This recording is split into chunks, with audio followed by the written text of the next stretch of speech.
आपल्या सर्वांशी बोलतायत गतिशील विचारांचा कृतिशील नेता, महाराष्ट्राच्या ग्रामीण विकासाचे शिल्पकार आणि पंढरीच्या विठुरायाच्या सोलापूर नगरीचे पालकमंत्री सन्माननीय जयाभाऊ बोलतायत। एकदा दोन्ही हात वरती आणि जोरदार टाळी सन्माननीय जयाभाऊंसाठी।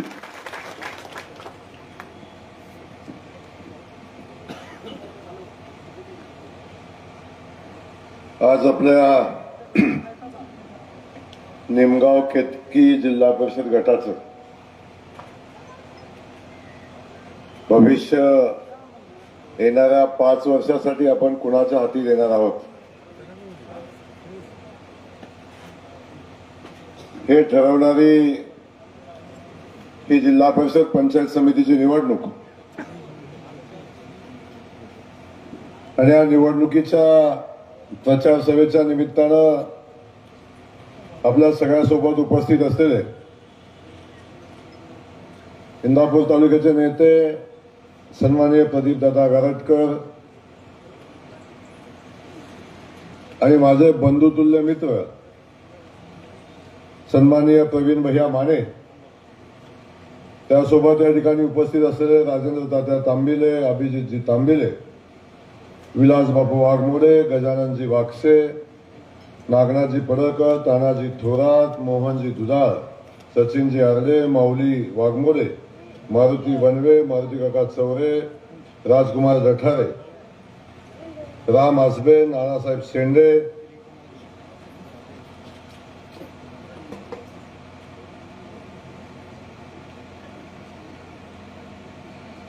कॉलेजला मी होतो तेव्हा मी एवढ्या चिठ्ठ्या कोण दिल्या नाही मला।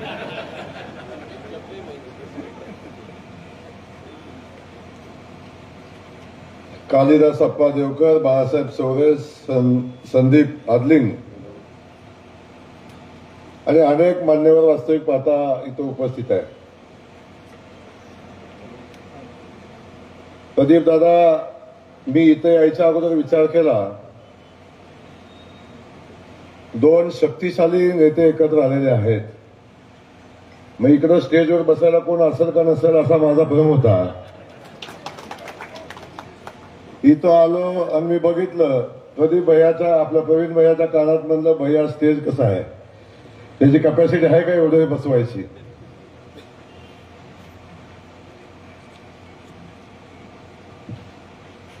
पण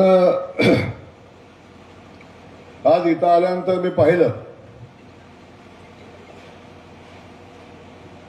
की आमच्या या जिल्हा परिषद गटातनं भारतीय जनता पक्षाचे उमेदवार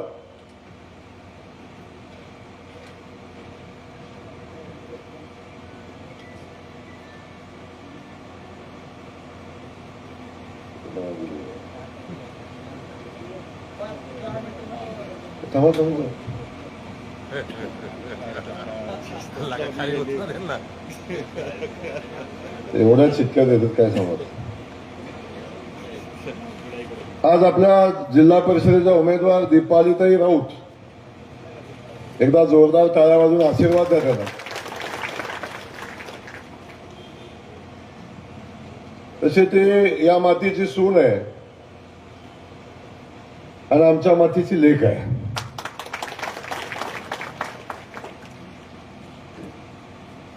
शुभम शिंगारे पंचायत समिती शेरगाव गणाचे उमेदवार आहेत आणि गोरख आदलिंग निमगाव गण पंचायत समिती गणाचे उमेदवार आहेत।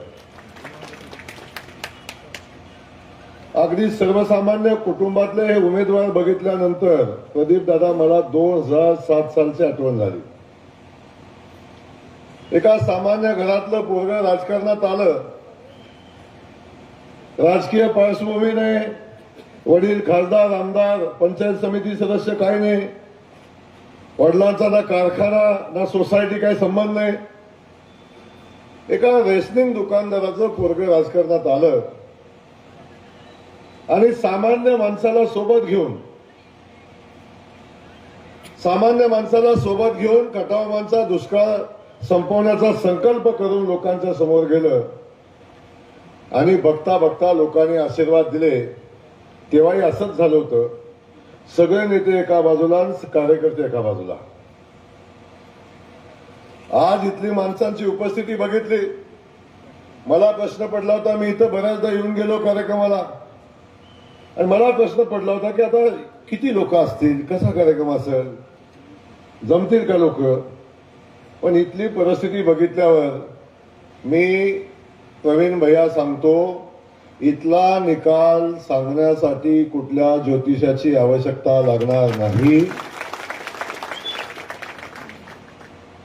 एवढ्या प्रचंड मोठ्या संख्येनं आज या ठिकाणी लोक आलेत, आमच्या लाडक्या बहिणी आलेल्या आहेत.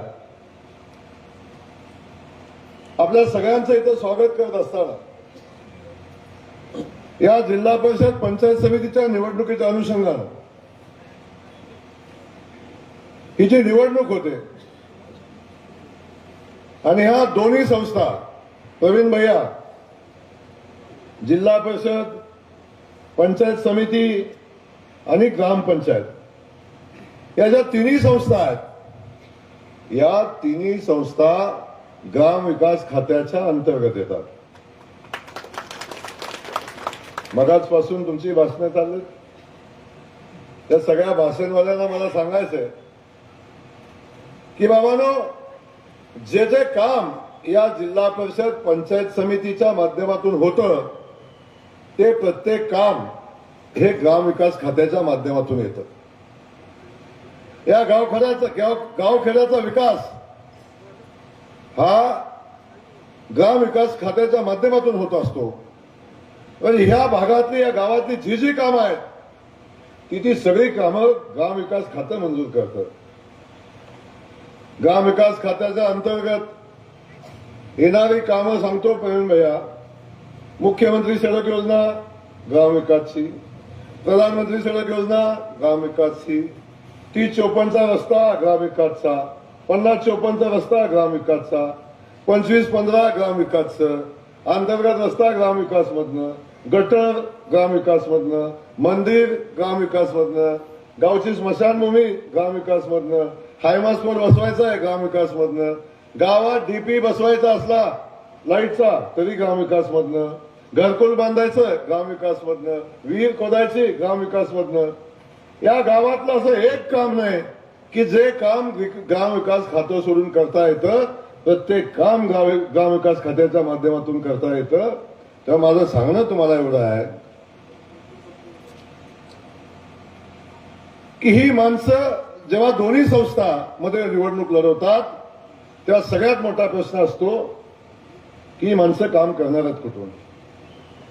पण मी आता इथं सांगतो, निमगावकरांना, आपल्या सगळ्यांना माझी विनंती आहे, या तिन्ही उमेदवारांना आपण निवडून द्या. अख्खं ग्राम विकास खातं या तिघांच्या पाठीशी उभं करतो. आणि तुम्हाला दुसरं सांगतो, उद्या दुसरं जरी कुणी उभं राहिलं आणि निवडून आलं,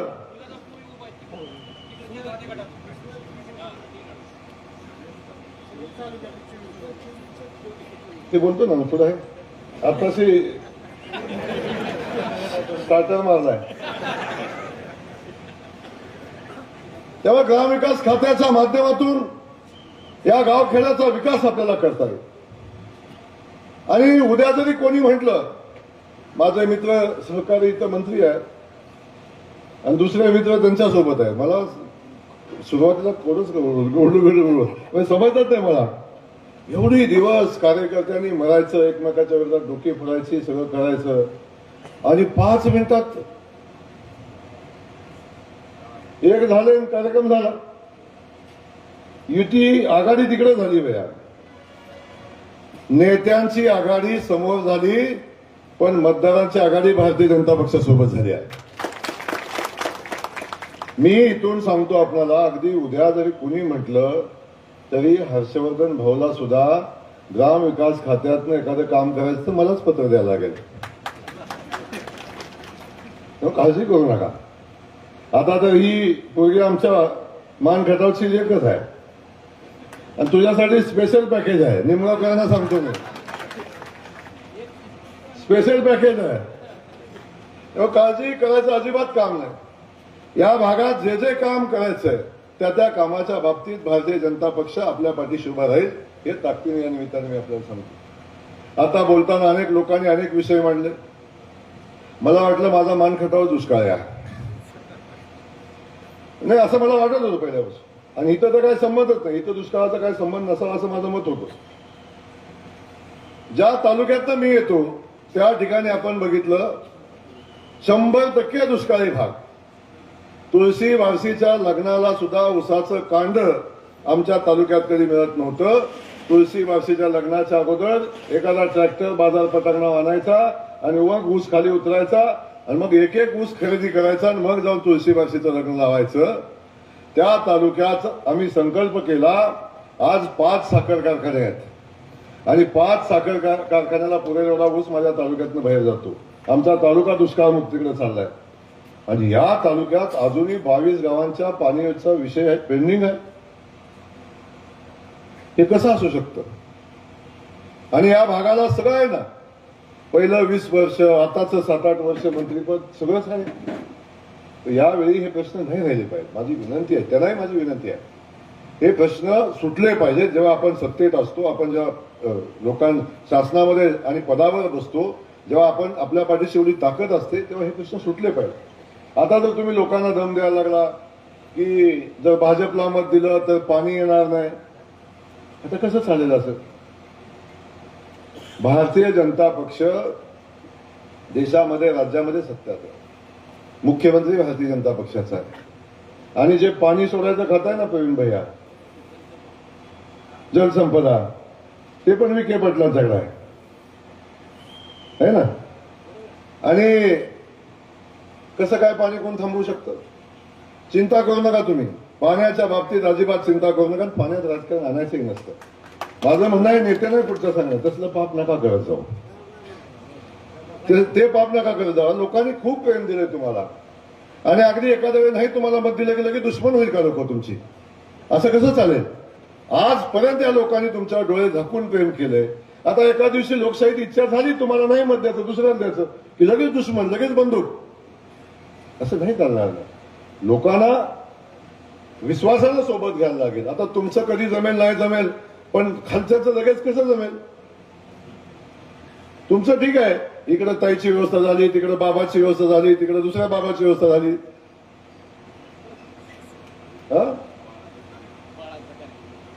हे सगळं तुमची व्यवस्था झाली की तुम्ही वाटून घेतलं.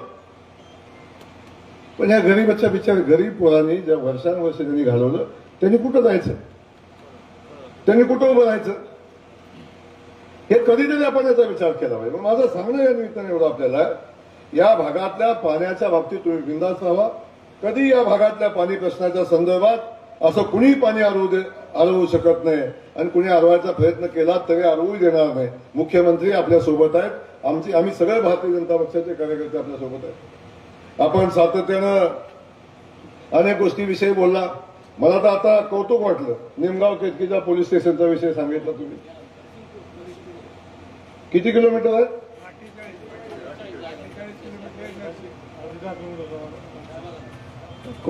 त्यांचं काय बरोबर आहे, त्यांचं काम फोनवर होतं हो. तेव्हा जेवढं लांब असेल तेवढंच बरं आहे कधी. आता या छोट्या छोट्या गोष्टी आहेत. इंदापूरच्या पोलीस स्टेशनचा विषय आहे, आता एवढा लांब आहे, तुम्ही काळजी करू नका. प्रवीण भैया एक पत्र देऊन टाका. मुख्यमंत्री महोदयांना मी विनंती करतो आणि निमगाव केतकीला पोलीस स्टेशन झालं पाहिजे अशा पद्धतीची विनंती मी करतो. आणि मी मित्रांना विनंती करतो, नका लोकांना ताप देऊ.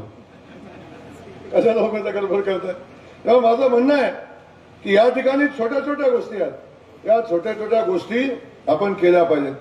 इथं एवढं सत्ता असताना जर लोक म्हणायला लागली इथं हॉस्पिटल बांधा, आता मी इकडे येऊन या गोष्टी सांगायची आवश्यकता आहे का?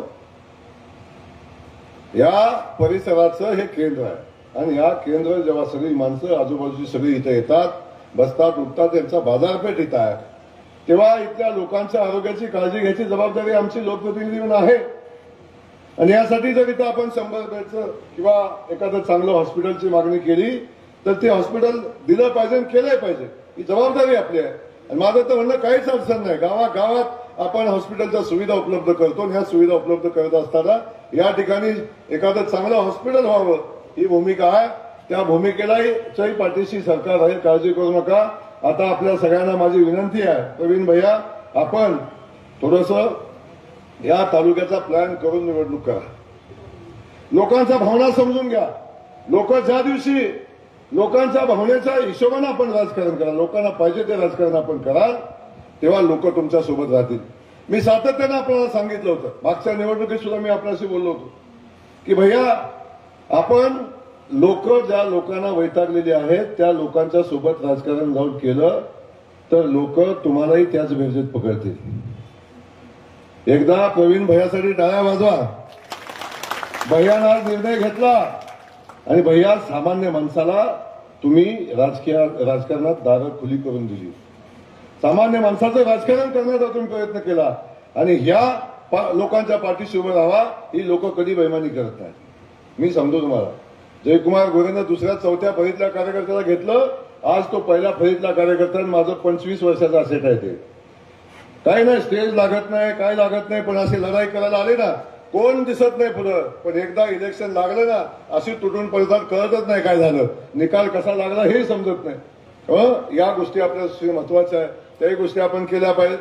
या ठिकाणी आपण सगळेजण इथं थांबला, आपल्या सगळ्यांना माहिती आहे या भागातल्या अनेक प्रश्नांच्या संदर्भातली भूमिका घेत असताना मी सातत्यानं आपल्याला सांगतो, केंद्रामध्ये मोदीजींचं सरकार आहे, राज्यामध्ये देवेंद्र फडणवीस साहेबांचं सरकार आहे आणि जिल्ह्यामध्ये सुद्धा आपण भारतीय जनता पक्षाची खूप मोठी ताकद आहे, असं कोणी समजायचं कारण नाही.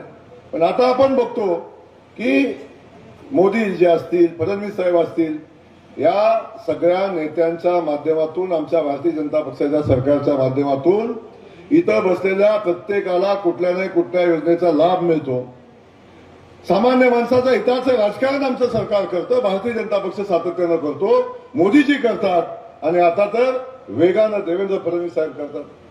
विधानसभेच्या निवडणुकीच्या अगोदर आपण सगळ्यांनी बघितलं की आमची लाडकी बहीण योजना आली आणि लाडकी बहीण योजना आदरणीय देवेंद्र फडणवीस साहेबांच्या संकल्पनेतून आली आणि आपण सगळ्यांनी पाहिलं की पहिल्यांदा काय म्हटले, जी लोक निवडणुकीत प्रचार करत होती प्रदीप दादा की लाडकी बहीण योजना ही निवडणुकीपुरती आहे, निवडणूक झाली की बंद होणार आहे, बरोबर ना? झाली का बंद ताई? झाली का बंद? येतं ना अकाउंटला 1500 रुपये आमच्या लाडक्या बहिणीच्या अकाउंटवर येतात. देवाभाऊनी शब्द दिला, जोपर्यंत मी मुख्यमंत्री आहे तोपर्यंत माझ्या लाडकी बहीण योजना बंद होणार नाही, ही भूमिका माननीय देवेंद्र फडणवीस साहेबांनी. बहिणींना माहिती आहे, सक्का भाऊ सुद्धा राखी पौर्णिमेला राखी बांधायला घरी आला ना, 100 रुपये ताटात टाकताना बायकोकडे 3 वेळा बघतो आणि जर बायकोनं मान हलवली तर ताटात टाकतो, पुन्हा खिशात घालतो. ही परिस्थिती आजची आहे. खरं आहे का खोटं आहे? पण आमचे देवाभाऊ आपल्या बहिणीच्या खात्यावर महिन्याला 1500 रुपये पाठवतात. आमच्या बहिणीला सन्मानानं स्वाभिमानानं उभं करण्याचं काम आमच्या देवाभाऊनी केलंय आणि हे तुम्हाला सगळ्यांना माहिती आहे. नाही तर आमच्या बहिणीला कोण किंमत देत होतं? 500 रुपये बाजाराला नेले, 100 रुपये बाजारात नेले ना तर गडी किती टाकणार देताना 100 रुपये? कशाला पाहिजे? कितीचं झालं बाजार, किती शिल्लक राहिलं, काय केलं ह्याचा हिशोब द्यायला लागायचा. आता आहे का विषय तो? आता आमचा गडी सकाळी उठला की हळूच कानाजवळ लाडात जातो काय म्हणतो, अकाउंटला किती शिल्लक आहेत ग तुझ्या? ही परिस्थिती निर्माण झालेली आहे. तेव्हा आमच्या ज्या बहिणींना जो सन्मान देवाभाऊने दिलाय, माझं विनंती तुम्हाला आहे, घरातल्या सगळ्या बहिणींना सांगा, जो भाऊ आपल्याला सन्मान देतो ते देवाभाऊ आहे आणि देवाभाऊच्या कमळाच्या पाठीशी आपल्याला ताकदीने उभं राहायलाच लागेल, हे आपल्याला सगळ्यांना सांगायला लागेल. आमचा शेतकरी बांधव इथं उभा आहे, निवडणुकीत शब्द दिला आपल्या सगळ्यांना की मी भारतीय जनता पक्षाचं सरकार निवडून द्या, येणाऱ्या 5 वर्षात एकाही शेतकऱ्याला लाईटचं बिल भरायला लागणार नाही, हा संकल्प माननीय देवेंद्र फडणवीस साहेबांनी केला. लागतंय लाईट बिल भरायला तर शेतीचं लागतं. 5 वर्षासाठी शेतकऱ्यांचं लाईट बिल माफ आहे. ही भूमिका आमचं सरकार घेते. आपण बघितलं मोदीजींचं 6000 रुपये आमच्या शेतकऱ्याच्या खात्यावर येतात, देवेंद्र फडणवीस साहेबांचं 6000 येतात. तुम्ही थोडं संपन्न शेतकरी आहेत, पण ज्यांच्याकडे संपन्नता नसते ना त्याला 6 आणि 6 12,000ची किंमत कळते. 12,000 रुपये आपल्या खात्यावर येतात देवेंद्र फडणवीस साहेबांचे आणि आपल्या मोदीजींचे. अनेक गडी येतात, स्टेजवरनं भाषणं करतात, काय खिशातनं देते का कोण? कोणच खिशातनं देत नाही. पण 65-70 वर्ष तुमची सत्ता होती तेव्हा ह्यांचे खिसे काय फाटले होते? तेव्हा नाही मिळालं कुणाला. रेशनिंगचं धान्य मोफत मिळते आम्हाला. गेल्या 9 वर्षापासून 1 रुपया लागत नाही रेशनिंगच्या धान्याला. मोकळ्या हाताने जायचं, नेताना पोतं भरून धान्य घेऊन यायचं, ही परिस्थिती आज आपण सगळेजण बघताय. कामगाराला न्याय मिळतोय, गॅस नसला गॅस मिळतोय, या सगळ्या सुविधा आमच्या लोकांना मिळत आहेत आता. आणि या सगळ्या सुविधा मिळत असताना आपण बघितलं म्हणून काय विकास थांबलाय का?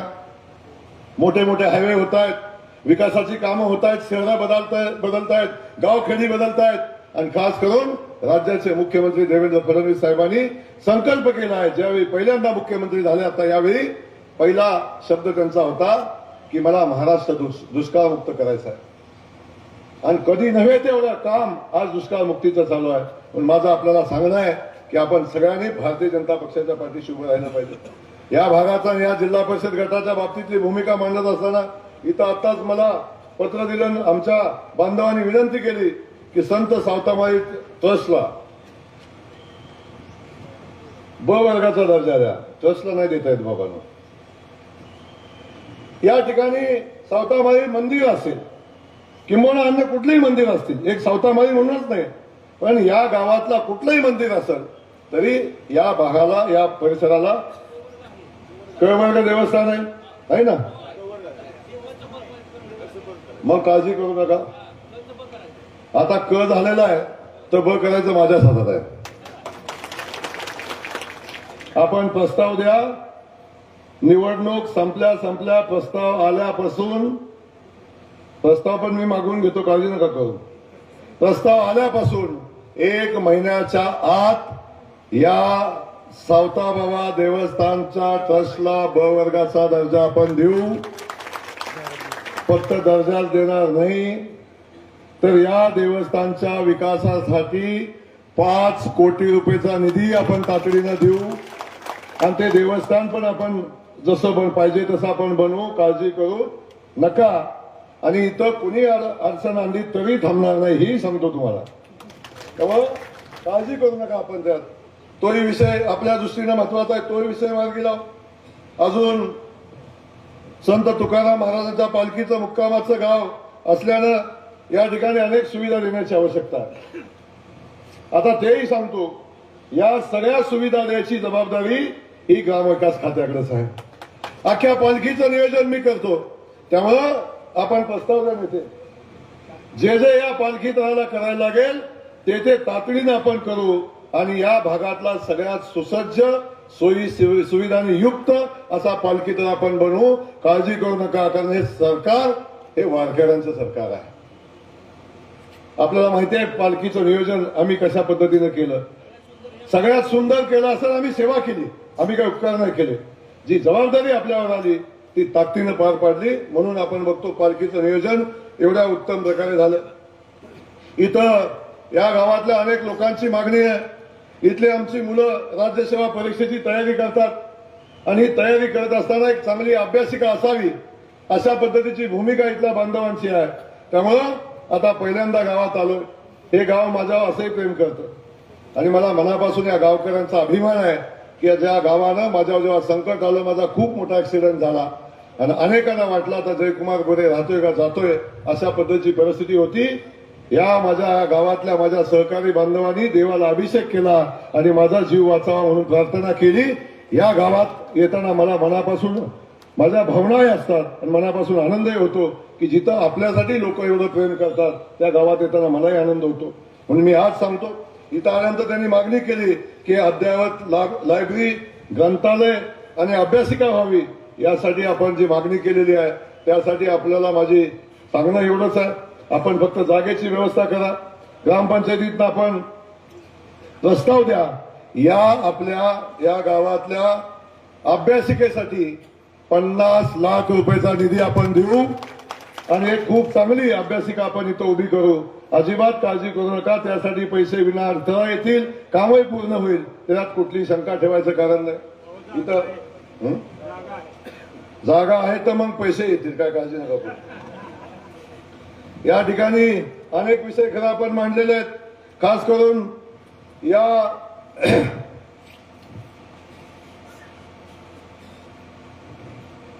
मगासपासून प्रवीण भैयाचं सांगणं आहे की मी आज माझ्या काय तर भाषण ऐकलेली दिसते प्रवीण भैयाने.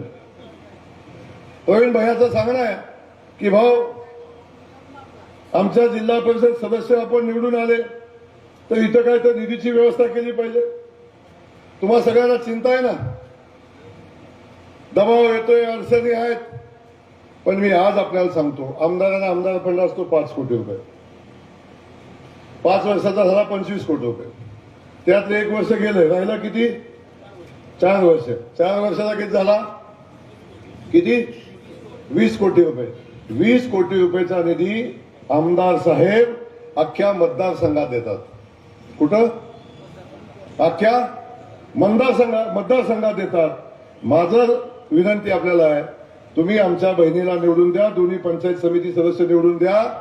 आमदारापेक्षा 1 कोटी जास्त, 21 कोटी रुपये 5 वर्षात देतो, काळजी नका. 21 कोटी रुपये.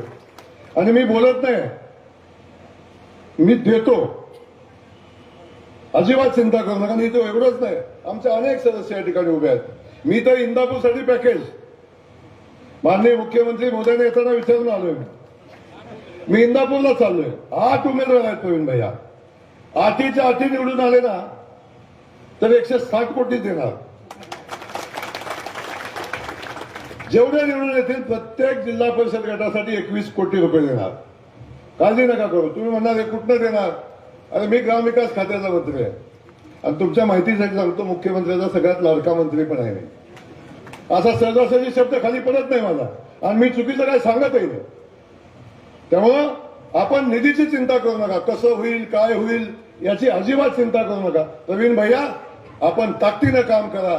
या भागात लागेल ते पोलीस स्टेशनचे अधिकारी इथं असतील, त्यांनाही माझी विनंती आहे, आपण या ठिकाणी काम करत असताना दबावात नका काम करू बाबा. शेवटी दबाव टाकायचा आमच्याकडे घात आहे ना. आम्ही कुणाला चुकीचं सांगणार नाही, आम्ही चुकीच्या गोष्टी करणार नाही. पण चुकीच्या गोष्टी करून जर भारतीय जनता पक्षाच्या कार्यकर्त्याला त्रास झाला तर त्याचं संरक्षण करायला भारतीय जनता पक्ष सक्षम आहे, हेही लक्षात ठेवा. हे या निमित्ताने मी आपल्याला सांगतो. तेव्हा अजिबात बाकीची काळजी करू नका.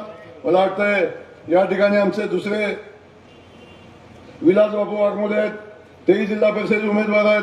ऍडव्होकेट शशिकांत शेंडे, तुम्ही या ठिकाणी जिल्हा परिषदेचे उमेदवार, पंचायत समितीचे उमेदवार आहेत. लक्ष्मीताई काळे आमच्या आहेत, त्याही पंचायत समितीच्या उमेदवार आहेत. त्यांच्यासाठी वेगळी काहीच भूमिका नाही, त्यांच्यासाठी पण वेगळी काहीच भूमिका नाही. तुम्ही आता जे सांगितलं आता तेच तुमच्यासाठी लागू राहील. तुमच्याही पाठीशी मुख्यमंत्री असतील, ग्रामविकास खाते राहील, अजिबात चिंता करू नका. हे या निमित्ताने मी आपल्याला सांगतो. शेळगावमधील प्रलंबित रखडलेल्या कामं पूर्ण करण्यासंदर्भात खास करून संत मुक्ताई मंदिर क वर्गाचं ब वर्ग करायचंय. त्याला माणसं पण हुशार आहेत. आता तुम्हाला सांगतो, शेळगावचं संत मुक्ताबाई मंदिर क वर्ग आहे. तुमचं कुठलं? नंदकिशोर मंदिर, ते पण क वर्ग आहे. आणि या तिघांचं निर्वांगीचं मंदिर आहे, ते बी क वर्ग आहे. आता हे 3 प्रस्ताव झाले. मागचा एक 4. आता इथलं सांगू ना, आता इथं सांगतो तुम्हाला, या तिन्ही मंदिराचे प्रस्ताव ब वर्गासाठी पाठवा.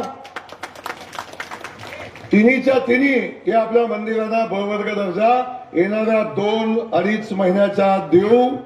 आणि फक्त दर्जा देणार नाही, मी आज सांगतो, हे भारतीय जनता पक्षाचं सरकार आहे, देवाभाऊचं सरकार आहे.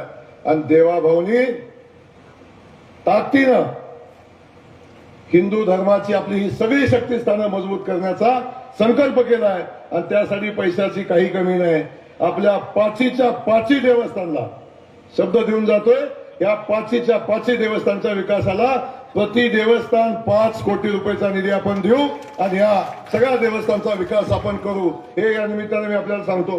पुन्हा एकदा जाता जाता एवढंच सांगतो, आपण सगळ्यांनी ताकदीनं आमच्या ह्या सगळ्या उमेदवाराच्या पाठीशी उभं राहा. 7 तारखेला आपण कमळाची काळजी घ्या. 7 तारखेला आपण कमळाची काळजी घ्या. बाकी राहिलेले 5 वर्ष देवाभाऊचा शब्द आहे, आम्ही 5 वर्ष आपली काळजी घेऊ. एवढंच सांगण्यासाठी या ठिकाणी आलोय. धन्यवाद. जय हिंद, जय भारत. धन्यवाद.